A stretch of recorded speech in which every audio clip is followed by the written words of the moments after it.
میرے رب کا یہ فرمان ہے وَرَفَعْنَا لَكَ ذِكْرَكَ، ابھی میں خود تیرے لیے تیری شانوں کو بلند فرما دوں گا۔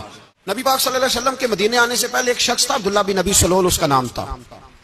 جب حضور آ گئے تو اس کا کاروبار بند ہو گیا، تو مدینے والے لوگ اس کو اپنا پیشوا مانتے تھے، اوس بھی خزرج بھی، اس کی تاج پوشی بھی کی، بڑی اس کی منتا تھی۔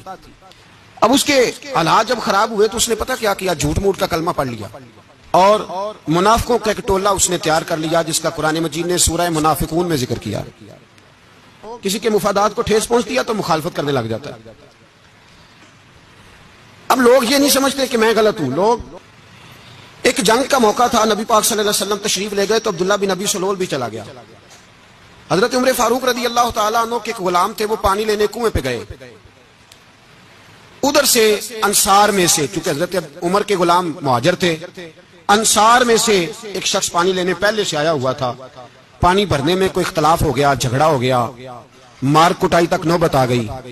حضرت عمر کے غلام نے کچھ چیز مار دی، اس شخص کو زخمی ہو گیا، اس نے پکارا، عبداللہ بن ابی سلول نے سمجھا کہ موقع اچھا ہے، دوڑا ہوا آیا اور آ کر اس نے کہا انصار مدینہ بھاگ کے آؤ، جلدی آؤ، پکارا، مہاجر سارے اکٹھے ہو گئے اور بڑے غلط جملے استعمال کیے، کہنے لگا اگر ان لوگوں کو تم اپنا بچہ کچا کھانے کو نہ دیتے مہاجروں کو تو آج یہ تمہارے سر پہ نہ بیٹھتے۔ انصار سارے آ گئے اور جب انصار آئے تو مہاجرین کو بھی پکارا، مہاجر بھی آ گئے۔ اب وہ گتھم گتھا ہونے لگے تو کسی نے جا کے محبوب پاک کے کان میں کہا یا رسول اللہ وہاں تو مہاجر انصار لڑنے لگے، وہ پرانی لڑائیاں پھر سے جاگ گئی ہیں۔ نبی پاک تشریف لائے، حضور نے وہاں لفظ بیان کیے، فرمایا یہ تم نے کیا جاہلوں جیسا کام شروع کیا ہوا ہے۔ صلح کرائی، بعد رفع دفع کرائی، لوگ چلے گئے، معاملہ ٹھنڈا ہو گیا۔ لیکن عبداللہ بن سلول نے کہا کہ میں یہ موقع خالی نہیں جانے دوں گا۔ پھر گیا وہ اور جا کے انصار مدینہ سے کہنے لگا تم نے میری بات نہیں نہ سنی، ایک دفعہ جا لینے دو مدینے، تو جو وہاں بڑے سردار بیٹھے ہیں ان سے بات کروں گا، اور معاذ اللہ ثم معاذ اللہ ہم ان بے عزت لوگوں کو مدینے سے نکال دیں گے، وہاں صرف عزت والے رہیں گے۔ اس نے یہ بات کی، یہ غلط جملے اس نے ادا کیے جس کو قرآن پاک نے سورہ منافقون میں بیان فرمایا۔ ایک صحابی تھے حضرت زید رضی اللہ تعالیٰ عنہ، وہ سن رہے تھے، آ کے عرض کی یا رسول اللہ صلی اللہ علیہ وسلم عبداللہ بن ابی سلول تو اس طرح کہہ رہا ہے کہ مدینے جا کے عزت والے دوسروں کو نکال دیں گے، اور تم اگر اپنا بچہ انہیں نہ دیتے تو معاذ اللہ آج ایسا نہ کرتے۔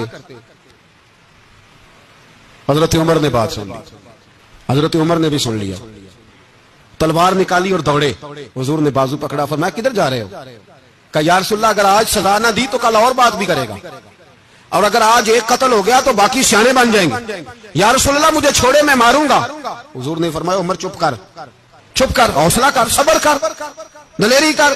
وہ جھوٹ موٹ کا کلمہ پڑتا ہے، لوگ کہیں گے کہ محمد ابن عبداللہ نے اپنے ساتھی مارنے شروع کر دیے۔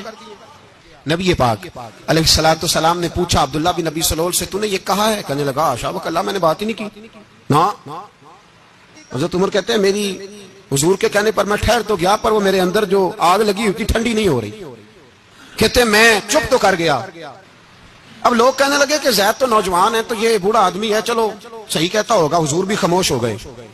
اللہ پاک نے قرآن مجید نازل فرما دیا، فرمایا اللہ نے سن لی ان کی بات جنہوں نے یہ کہا ہے، اور پھر لفظ بڑے حسین ہے، فرمایا یہ کہتے ہم عزت والے ہیں؟ نہیں، وللہ العزت ولرسولہ وللمؤمنین، فرمایا عزت تو اللہ کے پاس ہے، اللہ کے رسول کے پاس ہے، اور عزت تو مومنوں کے پاس ہے، مومنین کے پاس عزت ہے۔ یہ قرآن پاک نے سارا مضمون بیان کر دیا کہ عبداللہ بن ابی سلول غلط کہتا ہے اور حضرت زید صحیح کہتے ہیں۔